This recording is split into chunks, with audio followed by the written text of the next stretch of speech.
గతంలో నేను పాదయాత్ర చేసినప్పుడు మీ సమస్యలు తెలుసుకున్నా, దానిపైన స్పష్టమైన హామీ ఇచ్చాను. ఇప్పుడు మీకు సమస్యలు ఏమైనా ఉంటే చేతులు పైకి ఎత్తండి, తమ్ముడు మైక్ ఇస్తారు, మీరు మీ సమస్య తెలియజేయవలసిందిగా కోరుతున్నాను. థ్యాంక్ యూ అమ్మా. ధన్యవాదాలు. చిన్న మైక్ తీసుకుని వెనకాల ఈయనా, చిన్న మైక్ తీసుకుని వెనకాల ఇవ్వండి.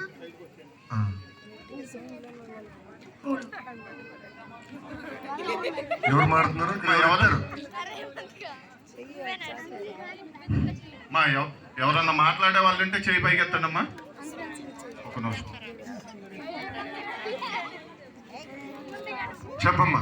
హలో, నాకు షోక్ వచ్చిందండి, చేతికి పక్షవాతం వచ్చిందండి. కొంచెం ఏదైనా పింఛన్ వచ్చేలాగా చూడండి, కొంచెం మా అమ్మాయి మిషన్ వచ్చేలాగా చూడండి. తప్పనిసరిగా చేయబడతాం. నేను రాసుకుని మన వాళ్ళు వివరాలు తీసుకుంటారు, నేను చెప్తాను. మాడతారా? రండి.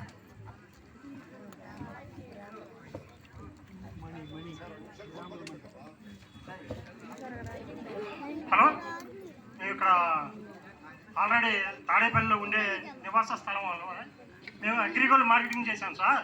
ఇంతకుముందు దర్దాపులో 10 years పాటు ప్రజల చేత నమ్మకంగానే ఏజెంట్లుగా చేరి కట్టించామండి. అయితే అనుకోని పరిస్థితుల్లో కంపెనీ మూసేయడం జరిగింది. అయితే కంపెనీకి 40,000 కోట్ల పైన ఆస్తులు ఉన్నాయి. కానీ గవర్నమెంట్ దగ్గర నుంచి కస్టమర్లకు రావాల్సింది 4,000 కోట్లు మాత్రమే. మరి ఎందుకని ఇన్ని సంవత్సరాల నుంచి మీ గవర్నమెంట్ ఉండగా 4 సంవత్సరాల అవకాశం ఉంది, అప్పుడు కూడా అవలా.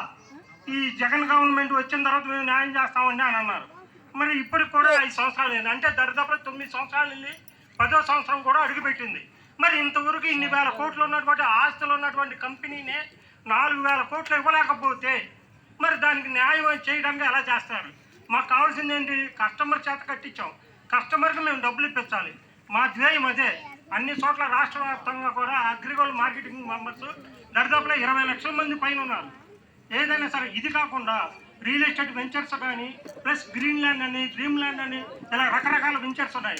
వాటిలో దరిదాపులో ఇంకా 15 లక్షల మంది పైన ఉంటారు. దరిదాపులో 35 లక్షల నుంచి 40 లక్షల మంది పైన ఉన్నారు.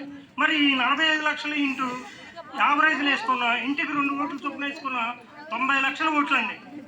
మరి 90 లక్షల ఓట్లు మరి రావాలంటే మరి అంతకుముందు కూడా మిమ్మల్ని ఎన్నోసార్లు మా అగ్రికల్చర్ మార్కెటింగ్ మెంబర్స్ మీ గవర్నమెంట్ ఉండగా కూడా మేము అడిగితే మేము న్యాయం చేస్తామని అన్నారు. అనుకోని పరిస్థితుల్లో చేయలేకపోయారు. అయితే సగం చేశారు. చనిపోయినటువంటి వాళ్ళకి చాలా మందికి దరిదాపులో 150 మంది నుంచి 200 మందికి న్యాయం చేశారు. మేము చేయలేదని మేము అంటాం. అలాగే ఇప్పుడు వచ్చినటువంటి గవర్నమెంట్ ఏం చేయలేక అరకొరగా చేసింది. అయితే అది చేసిన ఉపయోగం లేకుండా పోయింది. కాబట్టి మీ గవర్నమెంట్ వచ్చిన తర్వాత మాకు పూర్తిగా న్యాయం చేస్తారనే నమ్మకంతో మిమ్మల్ని మాట్లాడతానని చెప్పి వచ్చాను సార్.